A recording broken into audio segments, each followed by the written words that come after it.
Au commencement était la parole, et la parole était avec Dieu, et la parole était Dieu. La triple déclaration de foi que nous faisons, que la parole, elle est fondatrice, elle est ce qui maintient l'équilibre dans notre monde. Elle est ce qui fait l'équilibre dans nos foyers, dans nos familles, dans notre société, partout où elle passe. Elle est ce qui est le soubassement, ce qui fait l'unité, ce qui fait la puissance qui maintient l'équilibre de tous les hommes sur la terre. Nous proclamons que la parole était avec Dieu. Elle est donc créatrice. Par elle, tout a été fait. Nous proclamons que par elle, notre vie est refaite de nouveau. Nous proclamons que par elle, chacun de nos organes est refait de nouveau. Nous proclamons que par la parole qui se manifeste de manière mystérieuse, nous sommes plus que vainqueurs. Et nous proclamons que la parole est Dieu. Bien-aimés dans le Seigneur, peuple de Dieu, nous disions que la parole se manifeste sous différentes formes. Et la dernière fois, je disais que la parole se manifeste sous une forme écrite. 1 Chronique 28, 19. David a déclaré, c'est par un écrit de ses mains que Dieu l'Éternel m'a révélé le plan de la construction de son temple. Dans le livre de Exode, nous lisons, Moïse a déclaré que Dieu lui a confié, lui a révélé le plan de la construction de l'arche de l'Alliance avec chaque partie avec une mesure bien respectueuse. Bien-aimés dans le Seigneur, peuple de Dieu, Dieu se manifeste d'une manière ou d'une autre. La parole se manifeste d'une manière ou d'une autre. Particulièrement, nous méditons sur le fait que la parole se manifeste sous une forme écrite. Eh bien, aujourd'hui, nous prenons appui sur Daniel chapitre 5, verset 5, où la parole s'est révélée d'une manière, d'une forme écrite. Nous lisons en ce moment, Daniel 5, 5, en ce moment apparurent les doigts d'une main d'homme et ils écrivirent en face du chandelier sur la chaux de la muraille du palais royal. Et nous voyons que la parole se révèle ici sous une forme écrite. Eh bien, elle se révèle d'une façon miraculeuse, d'une forme écrite, d'une façon miraculeuse, d'une façon mystérieuse, d'une façon terrible, d'une façon effroyable. Bien-aimés dans le Seigneur, peuple de Dieu, oui, la parole se révèle. Nous méditons sur le fait que la parole se révèle sous une forme écrite. Est-ce que vous aussi, la parole vous a été une fois manifestée sous une forme écrite? Est-ce que la parole vous a été une fois manifestée sous une forme écrite? La parole déclare ici, elle s'est manifestée sous une forme écrite. Les doigts d'une main en train d'écrire sur le palais royal au moment où le roi avec ses grands festoyait dans son palais. Bien-aimés dans le Seigneur, peuple de Dieu, la parole se révèle. Je me rappelle, en 2022, j'ai fait un rêve. Dans le rêve, je me tenais quelque part, c'était comme sur une montagne, et je voyais toute la terre monter, et je voyais aussi tout le ciel descendre. À un moment donné, devant moi comme ça, la terre et le ciel se sont embrassés. Et c'était terrible. Et je me suis retrouvé devant le soleil. Et dans ce soleil-là, ou de la lune, et je pouvais voir qu'il y a une forme écrite. La parole s'est révélée sous une forme écrite où je voyais une écriture en sang.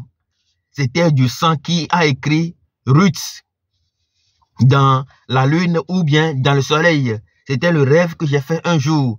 Et donc, j'avais eu peur. C'était dans un rêve, dans un songe, mais j'avais eu terriblement peur. Je tremblotais sur mon lit. Bien-aimé dans le Seigneur, peuple de Dieu, si la parole se révèle à vous sous une forme écrite, eh bien, ça fait peur. Ça fait terriblement peur. Et je disais que nous réfléchissons sur le fait que la parole se révèle sous une forme écrite. Le roi ici a vu cette révélation, a vu la parole se manifester dans sa maison. Et pour moi, à mon humble avis, la parole qui est Dieu peut se manifester dans pratiquement toutes nos familles. Elle a été manifestée, elle se manifeste et elle continue toujours de se manifester dans nos familles. Dieu n'a pas de limite, la parole n'a pas de limite non plus. Elle est Dieu, la parole, elle est Dieu et Dieu est la parole. Et c'est un principe universel, un principe de justice universel qui gouverne l'humanité tout entière. Eh bien, elle se révèle où elle veut. Elle est souveraine, elle est suprême. Bien-aimé dans le Seigneur, peuple de Dieu, oui, la parole se révèle. Eh bien, ce sur quoi je voudrais donc qu'on réfléchisse ce soir. Eh bien, avons-nous déjà essayé de réfléchir à la révélation, à la manifestation de cette parole dans nos familles? Parce que, à mon avis, vu les expériences que j'ai faites avec ma famille, eh bien, je peux affirmer honnêtement que la parole se révèle dans pratiquement toutes les familles, dans pratiquement toutes les sociétés de notre monde aujourd'hui. Elle se révèle et elle vient toujours en réponse à un problème. Dieu qui est parole, elle se manifeste toujours, elle se révèle toujours, elle se montre toujours, elle se donne toujours. Eh bien, et elle vient en réponse à un problème. Par exemple, les hémorroïdes. Les hémorroïdes qui sévissent un peu partout dans le monde entier aujourd'hui. Ce sont donc des maladies qui ont embêté l'humanité entière. Et certains de nos ancêtres ont eu la manifestation de cette parole qui leur a révélé les plantes qui vont servir à guérir cette maladie, à guérir l'hémorroïde par exemple. Mais qu'avons-nous fait de cette manifestation de la parole? Qu'avons-nous fait de cette révélation? La parole a révélé une plante, Dieu a révélé une plante, une herbe qui peut servir à guérir par exemple de l'hémorroïde. Qu'avons-nous donc fait de cette parole? Qu'est-ce que nos ancêtres avaient fait de cette parole? Ils ont bien sûr reçu la révélation et ils ont essayé d'entourer cette révélation d'un mythe. Et ils ont lié, ils ont donné la gloire de cette révélation à des esprits plutôt qu'à Dieu. De la même manière, lorsque nous voyons par exemple en Afrique, entre-temps on parlait du tapis volant, on parlait du balai volant, on parlait de beaucoup de choses que nos ancêtres avaient sous leur actif, disposaient. Ils avaient des secrets. Ce sont donc des révélations que nos ancêtres avaient sous leur actif. Bien-aimés dans le Seigneur peuple de Dieu, mais qu'est-ce qu'ils avaient fait de cette parole-là? Qu'est-ce que nos ancêtres? Je ne juge pas nos ancêtres. Je n'ai rien contre eux. Je vis, le sang qui coule en moi est plus vieux que moi. C'est le sang de mes ancêtres. Eh bien, ils ont reçu des paroles. La parole s'est manifestée. Elle vient toujours en réponse à un problème, à une difficulté. Mais qu'ont-ils fait de cette parole? Nous prenons d'autres exemples, comme les formules mathématiques. Les formules mathématiques, les formules chimiques, les formules physiques que d'autres ont reçues et qu'ils ont gardées secrètement, qu'ils ont protégées et qui servent aujourd'hui au développement de la technologie. Bien-aimés dans le Seigneur, peuple de Dieu, prenons le temps de réfléchir à cela, que Dieu se révèle sous une forme écrite. La parole se révèle sous une forme écrite en réponse à un problème. Il peut se révéler plusieurs fois. Dieu peut se révéler plusieurs fois. La parole peut se révéler plusieurs fois à nous sous différentes formes. Je me rappelle, en 2022, en novembre 2022, mon papa était terriblement malade, qu'il ne pouvait même plus s'asseoir, il ne pouvait plus même marcher. Il était complètement alité. Il était tétraplégique. Bien-aimé dans le Seigneur, peuple de Dieu, j'ai commencé par prier avec mon papa au téléphone, avec l'assurance que la parole pourra donc se révéler à lui pour sa guérison. Bien-aimé dans le Seigneur, peuple de Dieu, par la grâce de Dieu, pendant qu'on priait, la parole se manifestait et mon papa revenait de mieux en mieux. Et ça allait de mieux en mieux. Et j'étais tellement fier de la parole qui s'est révélée, fier de la parole qui s'est manifestée d'une manière mystérieuse. Parce que même mon papa, il ne pouvait même pas penser revenir à la vie. Bien-aimé dans le Seigneur, peuple de Dieu, un jour, pendant qu'on a fini de prier, je lui ai dit, Dieu va se manifester à toi. Dieu va se révéler à toi, il va te manifester quelque chose. Mais n'oublie pas, dès que tu auras cette manifestation, préviens-moi. Bien-aimé dans le Seigneur, peuple de Dieu, un jour, pendant qu'il était assis dans son salon, eh bien, la parole s'est manifestée à lui. Une personne est apparue dans le salon, au salon de mon papa, et lui a montré une herbe pour finir sa guérison, pour parachever sa guérison. Bien-aimé dans le Seigneur, peuple de Dieu, c'est ainsi que mon papa a été complètement guéri. Voilà comment la parole se manifeste d'une manière mystérieuse et voilà comment la parole vient en réponse. Quand la parole a voulu se manifester, elle s'est manifestée sous une forme humaine qui a montré une réponse, qui a montré une herbe dont mon papa allait se servir pour pouvoir avoir une totale guérison. Bien-aimé dans le Seigneur, peuple de Dieu, c'est de cette manière-là que la parole qui est Dieu se manifeste pour nous.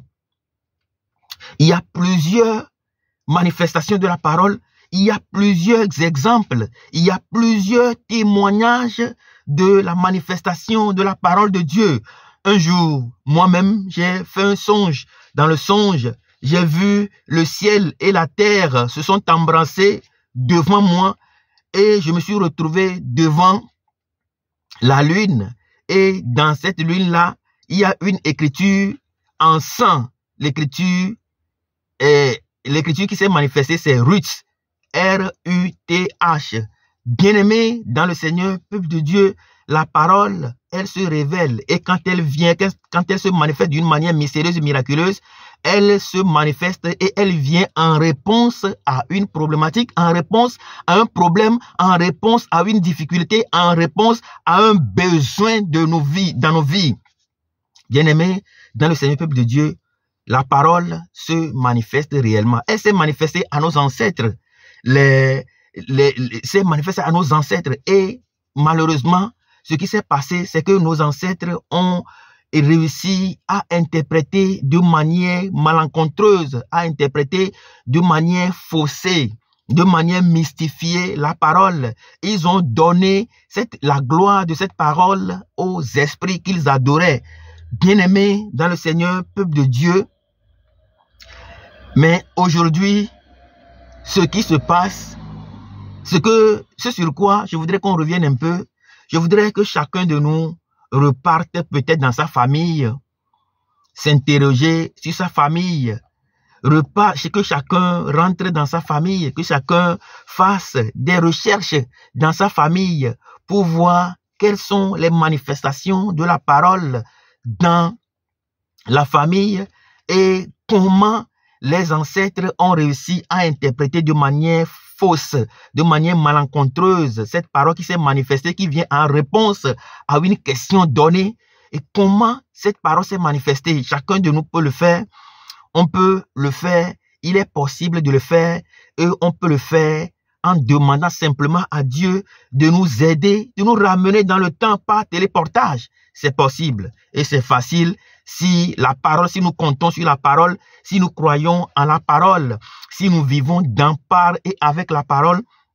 C'est possible que l'Esprit de Dieu peut venir rejoindre la parole en nous et peut nous téléporter dans les temps immémoriaux, peut nous téléporter dans les temps anciens pour que nous puissions avoir clairement la manifestation de la parole qui a été faussement interprétée. Parce que comme je l'ai dit la dernière fois, bien-aimés dans le Seigneur peuple de Dieu, la parole peut être donnée à nos ancêtres.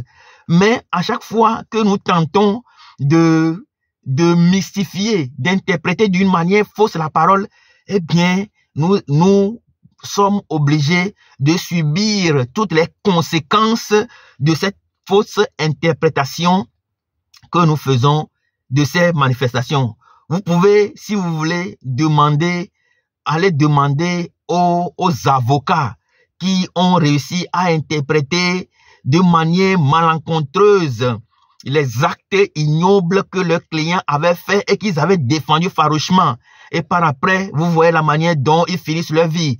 Bien-aimés dans le Seigneur peuple de Dieu, à chaque fois que la parole vient dans une famille et que nous tronquons la parole et que nous brisons la parole et que nous cherchons à mystifier la parole, à donner la gloire de cette parole aux esprits, eh bien, sachons que nous pouvons subir les conséquences de cette manière malencontreuse d'interprétation de 3 jusqu'à 4 générations. Bien-aimés dans le Seigneur peuple de Dieu, je voudrais qu'on réfléchisse, qu'on médite sur cette partie de la parole où la parole elle a été manifestée, elle se manifeste et continue toujours de manifester dans nos familles, mais que nous avons ou que nos ancêtres ont malencontreusement interprété. Voyons voir quelles sont ces paroles qui ont été manifestées. Il y a dans certaines familles, par exemple, vous allez voir que certains viennent d'une famille de guérisseurs. Ce sont des manifestations de la parole. Mais qu'est-ce qui s'est passé? Eh bien, les gens ont réussi à interpréter faussement la révélation divine qui leur a été donnée pour guérir des maladies. Eh bien, à un moment donné, la famille va croupir sous le poids d'une certaine malédiction parce qu'elle n'a pas su respecter cette parole qui leur a été donnée et qui doit être la base de la réussite de la famille.